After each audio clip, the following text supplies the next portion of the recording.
Well, hello and welcome to the 9th lecture of this short course called Behavioral Theory of Systems with a view towards data-driven control. In the last lecture, we looked at a method of how to solve equations of this type. Scalar, ordinary differential equations, linear with constant coefficients. Yeah. So, in this case, the behavior is given by the kernel of this polynomial, right? And the trick lies in factorizing this polynomial. We saw that if we have two polynomials p and q which are co-prime, then if you look at the product and if you look at the kernel of the product, then it turns out that this kernel is equal to the kernel of the individual polynomials taken the direct sum, right?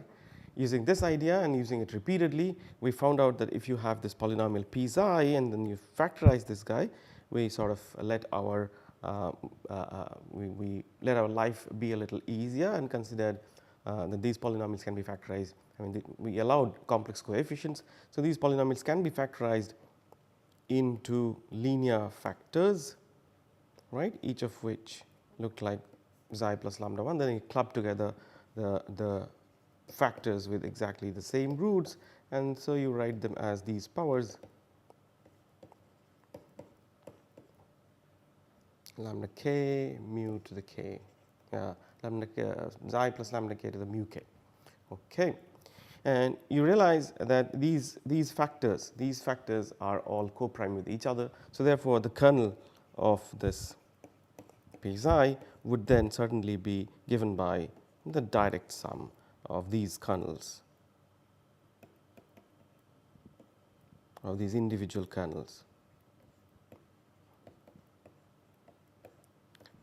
And then I gave it to you as an exercise as to characterize the solutions of this kind of these kind of polynomials, right? And the solutions are given by, are spanned by e to the power minus lambda t, t e to the power minus lambda t, t squared e to the power minus lambda t dot dot dot up to t to the mu minus 1 e to the power minus lambda t.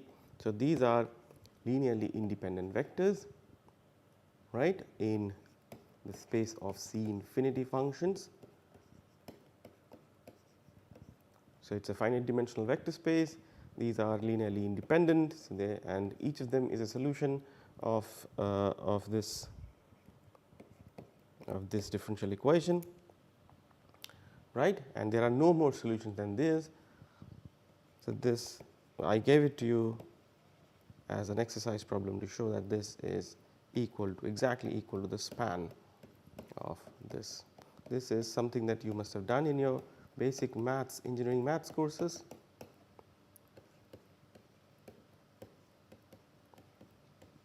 Okay. Now, as an offshoot of this method, we also found out something very interesting which is important for this course. Namely, if you have two behaviors b and b tilde, let us say, this is given by kernel of p xi and this is given by kernel of p tilde xi, kernel of p tilde xi, right. Suppose the two behaviors are equal.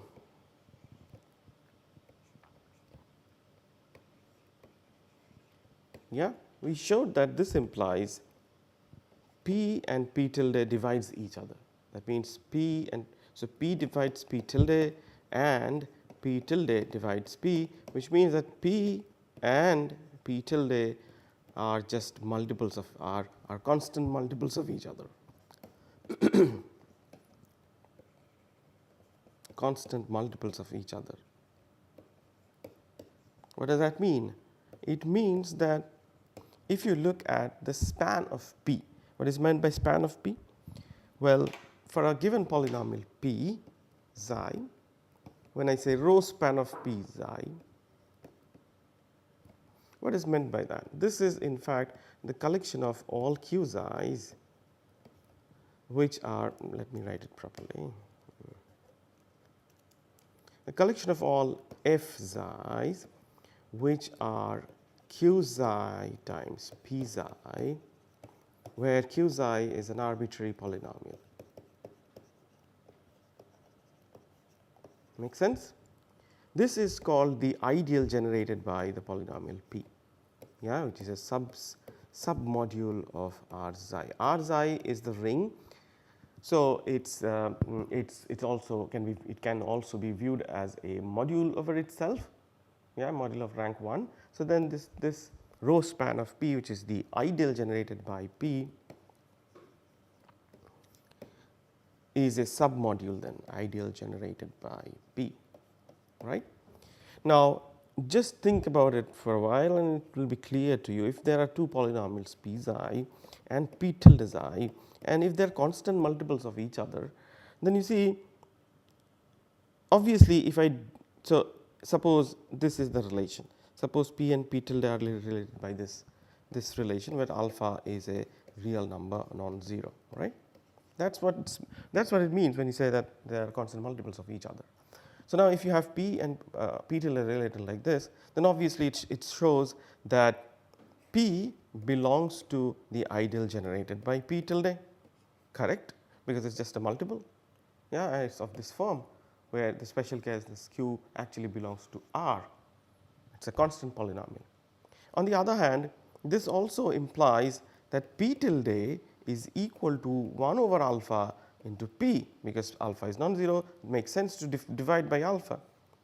So this means on the other hand that p tilde belongs to the ideal generated by p, right? So these two facts, this implies that the ideal generated by p is contained in the ideal generated by p tilde, whereas this implies that ideal generated by p tilde is contained in the ideal generated by p. So you see the two sets, one is contained in the other, so therefore it means that p, the ideal generated by p, is equal to the ideal generated by p tilde. Remember, they are the row spans. So in fact what we have proven is the converse of the result that we have already seen, that two behaviors, if the submodules spanned by these guys are the same, then the behaviors are also same. The converse is, if the behaviors are the same, then the submodule spanned by these guys must also be the same. So it's like an if and only if condition. But remember, this is only for the scalar case. We will now see that this also is true for the vector case, for the multivariable case. In order for us to do that, we will need a few auxiliary results which also are important on their own. So let us try and discuss them one by one. So remember, for the multivariable case, if you have a polynomial matrix R, then without loss of generality you may assume that R is upper triangular. We have seen that every matrix, so assuming there is a square with non-zero determinant, so R xi belongs to the space of R G cross G. So it's a square matrix, and we are also assuming that the determinant of R xi is non-zero. So in that case, we know that we can have unimodular elementary unimodular row operations which convert R, given R, to an upper triangular form. So therefore we can assume without loss of generality that this guy is already upper triangular. And there we saw that we can do this solutions one by one. We solve the last equation first because it's a scalar equation and we know how to solve a scalar equation now, and then we can do back substitution. So let me say, so the steps are that I solve R G G xi W G equals 0. I solve this equation first. I know how to do this. We have just seen it, right? And then I need to solve R G minus 1 G minus 1 xi W G minus 1 plus R G minus 1 G xi W G is equal to 0. I need to solve for this. I know what this Wj is because I've solved for it already. Okay. So then how do I get this Wg minus 1? You see, it's very simple. For such a differential equation, let me write the general form. Then we have p xi W1 plus q xi, let me use minus sign, it's easier to solve that way, minus q xi w2 is equal to 0, all right. I know I want to solve for this. Suppose I know w1 and I want to solve, sorry, I know w2, sorry, my bad. I know w2 known. This I want to solve for. How do I do this? Okay. Of course, note that if I put w2 equal to 0, okay, and then I solve for p xi w1 equal to 0, and suppose I get a solution which is I call w1 h, h for homogeneous, this t, this is some function, okay, which satisfies this, this solution. So in that case, any other solution, if I add w1 plus, this is like from your basic engineering maths, if I have something like this and then p xi acts on it, minus q xi w2 equal to 0. If w1 is a solution together with the given w2, then this also is a solution, right? Because when p xi acts on it, p xi anyway would produce 0 upon acting on this guy, on w1h. So therefore, finding any arbitrary, any particular solution for this guy and then adding the homogeneous part gives us all possible solutions. Okay? It should not come to you as a surprise, because this is something that we have been seeing, all along. Yeah. No wonder that, when you solve for something like ax minus b equal to 0, right, where you know that there is a particular solution. Suppose x star is a particular solution which solves for this, but then suppose there are also vectors which satisfy ax equal to 0, then let me call that xh. Then x star plus xh, when a acts on it, must also produce b, because ax star plus axh is equal to ax star, which is b, and axh, which is 0, which is b. So therefore, if ax is equal to b, ax star is equal to b, then x star plus xh is also equal to b. And if you remember, you can depict these solutions in the x space. So if this is the kernel of x, see kernel of a, that's the collection of all homogeneous solutions.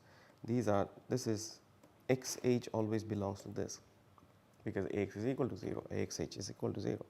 And then suppose there is a particular solution, then all the other solutions are actually this parallel line. I mean, I add vectors from the kernel to this, that's the solution space.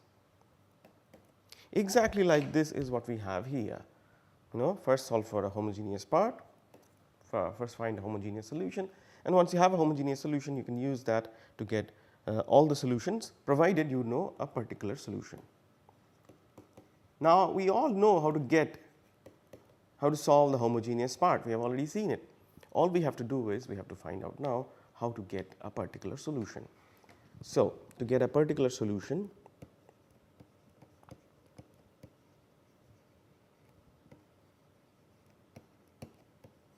of equations like p xi w1 equals q xi w2, remember that we know w2, right? Now just look at this polynomial q xi upon p xi. This polynomial, this is a ratio of polynomials, right? This is no longer a polynomial.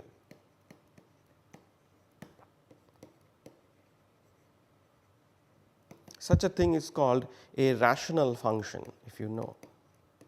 Rational function. This is very much reminiscent of transfer functions, right? Indeed, it's a transfer function, with one that acts on w2 to produce w1. w2 is like an input and w1 is like an output. But w2 is something that we know here. Now, what we do once we have this partial fraction, once we have this ratio of polynomials, so as I already spelled out, already spilled out, sorry, you need to obtain a partial fraction expansion of this guy. And what is that? So, a partial fraction expansion of this guy would look something like what to say,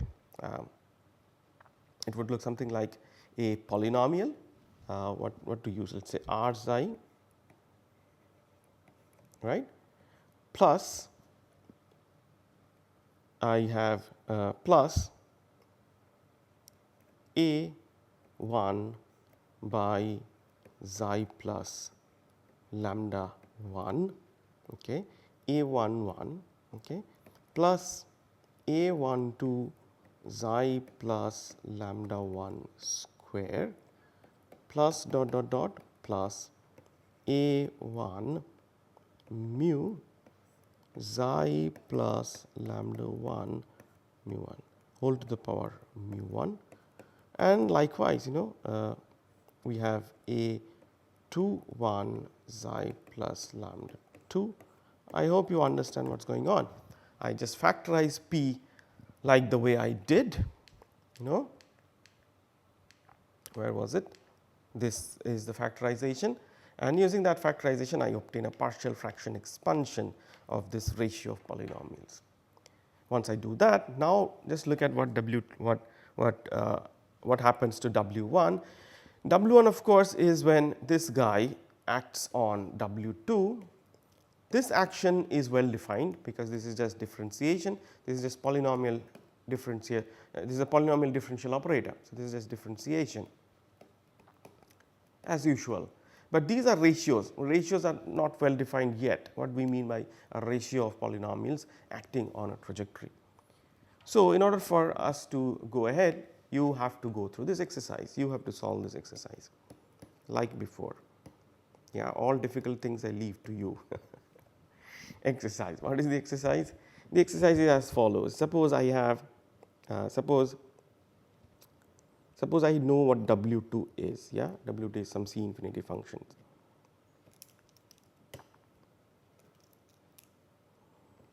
W2 is a C infinity function, okay, given. And now do the following.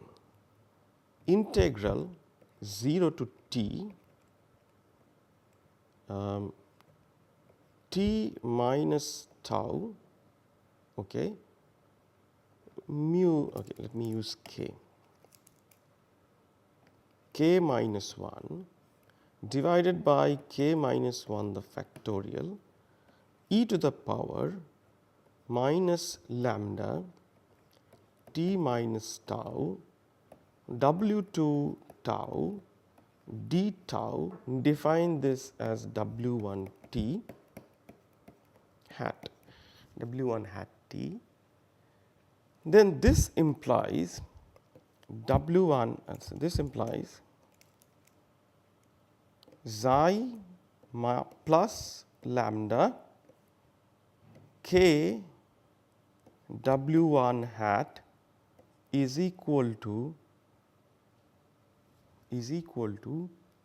oh sorry, there must be a constant a, yeah, is equal to a W2, yeah, a W2, right, I think, yes, okay. Or in other words, when we have our transfer function a by xi plus lambda whole to the power k, then its particular solution is given by this formula. Prove that. Now, once we have this, you see every solution for every one of these guys, I just have to plug in that formula of that integration, and I have a solution for this guy. Yeah, a particular solution for this guy. That's it. So, once I have this, so the idea is very simple. Just solve for the homogeneous part as usual, and then look at the transfer function and obtain a particular solution by using this formula. Okay? So, you see how to solve this guy. Remember, there is something interesting going on here. Those of you who have done control theory must be knowing about transfer functions and so on.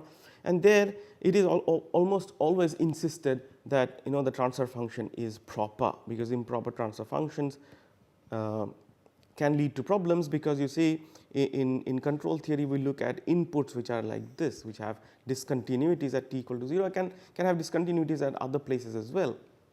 Okay. But especially like unit step and so on have discontinuities at t equal to 0, and it is insisted that the transfer functions are proper, because if it is not proper, if you remember, what does proper mean? It means that the numerator degree is less than or equal to the denominator degree. If it is not proper, that is improper, then it will have numerator degree bigger than the denominator degree. In that case, when you have q xi upon p xi, that will have a non-constant r xi. Yeah, this is a polynomial, and then you have your usual partial fraction expansion stuff. But there will be a non-constant polynomial. This is not a real number. This is a polynomial. But this part is the differential operator, right? It's the differentiation. So if that acts on a W2 which has a jump, then that jump, when the derivative acts on the jump, it produces impulses, right, which are not functions at all. That's a problem. So therefore, we always insist on properness. But here, if you see, I did not insist on any properness or anything, because the reason is this W2 that we had taken, this W2 was assumed to be a C infinity function. If it is C infinity, then it's smooth everywhere. So such things never arise. So it's smooth everywhere, and it's okay to differentiate as many times as you feel like anywhere. Okay? So that's the deal. We don't need properness. Okay? Right, that's a relief, because in that case this upper triangular form that I had obtained, if I had step functions and so on, I would have had to insist on, okay, no, this guy must have lesser degree, less than or equal to, the degree must be less than or equal to the degree of this guy. Yeah, but that's difficult to ascertain. So we don't need such things at all, because we have assumed that trajectories are coming from C infinity. They're smooth trajectories always. Okay. Right. So now we know how to solve for a situation when we have, an R xi. Sorry.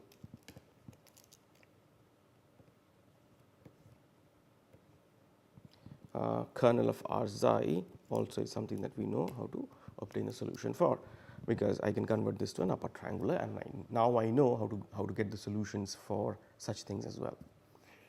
Okay, now where does this take us? Of course, for one thing, we know the formula for getting the solution. Yeah, but we are not, per se, as much interested in getting these solutions explicitly as we are in deriving various system theoretic properties of these behaviors. Yeah, namely, finally, our goal is to understand this data-driven control through this behavioral perspective. What will be immensely important for us in that endeavor is to answer this question, the one that I just discussed at the beginning of this lecture, that given two behaviors which are equal, can I say something about their kernel representation matrices? For scalar, yeah, the row spans are the same. The ideals generated by these scalars are the same. But what if I have kernel R xi is equal to kernel of R tilde xi? What can I say about R and R tilde? How are R xi and R tilde xi related with each other? How are they related with each other? For scalars, they are constant multiples of each other. But now for vectors, are they really unimodular multiples of each other? Okay? Let's try and answer this question with what we have seen now for the solution formula. Using the solution formula, can we say something? Well, now to start with, we may assume that R and R tilde both are upper triangular.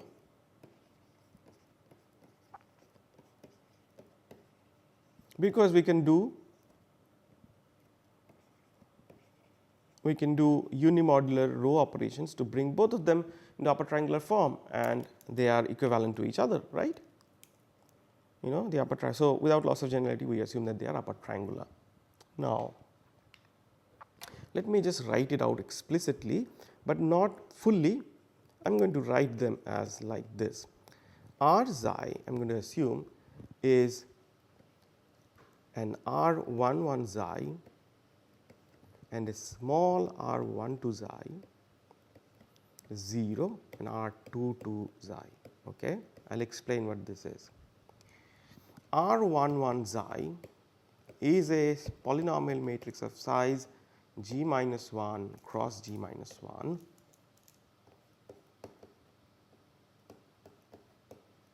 right. R12 xi is a polynomial vector of size g minus 1, okay, and R22 xi is a scalar polynomial. I can do that, right. This also is upper triangle, I just written it like this. Likewise, R tilde xi is assumed to be R11 tilde xi, R12 tilde xi 0, R22 tilde xi. Okay. Now notice the following. If I look at trajectories of the form W1 0, where W1 is of size g minus 1, yeah, and this 0 is a scalar. If I look at W1 0, this typical form, and I want this to be in the behavior of, suppose this is in the kernel of R xi. What does that mean? This means R11 xi W1 is equal to 0. If it is in the behavior R tilde xi, then that would imply R11 tilde xi W1 is equal to 0, correct? Yeah. Because the two behaviors are equal, every W1 that satisfies this must satisfy this as well.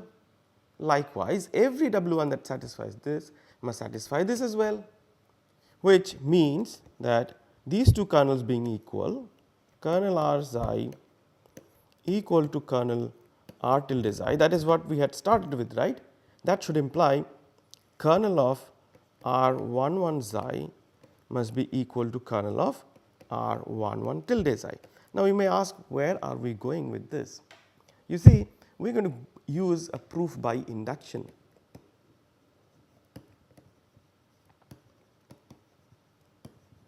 What is proof by induction? Induction on what? Induction on this number g. This should not be a surprise, because you see, first we proved it for scalars. Remember, this is what we had proven, scalars. For scalar behaviors, indeed, when the behaviors are equal, the row modules are equal, the ideals are equal. Okay. Now, in proof by induction, we assume that it is true for the result is true for g minus 1 number of variables. We want to show that this implies truth for g minus 1 must imply truth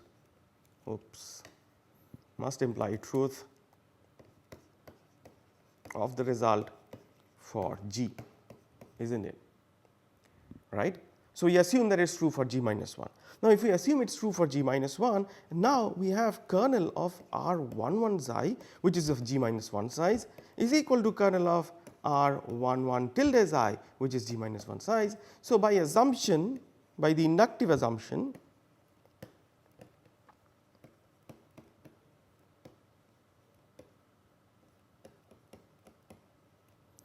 there exists a unimodular matrix U xi of size g minus 1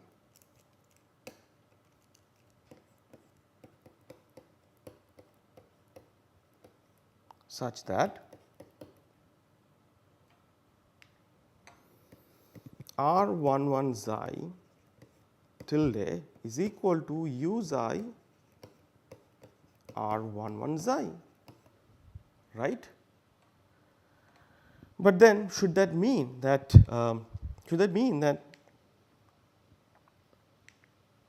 this must also be true, that there is there is a unimodular matrix.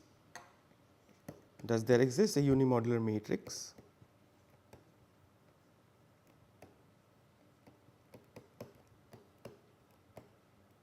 for which all of R tilde xi will be like a U tilde xi times R xi? Yeah, that would mean that the theorem is true for G. We have assumed that it is true for G minus 1. We have to show that it is true for G, right. I am kind of leaving you on a cliffhanger so that you get interested about the next lecture. Yeah, so that is what we are going to do in the next lecture. We are going to finish this proof in the next lecture and many more. Yeah, so like they say in the TV series, to be continued. All right.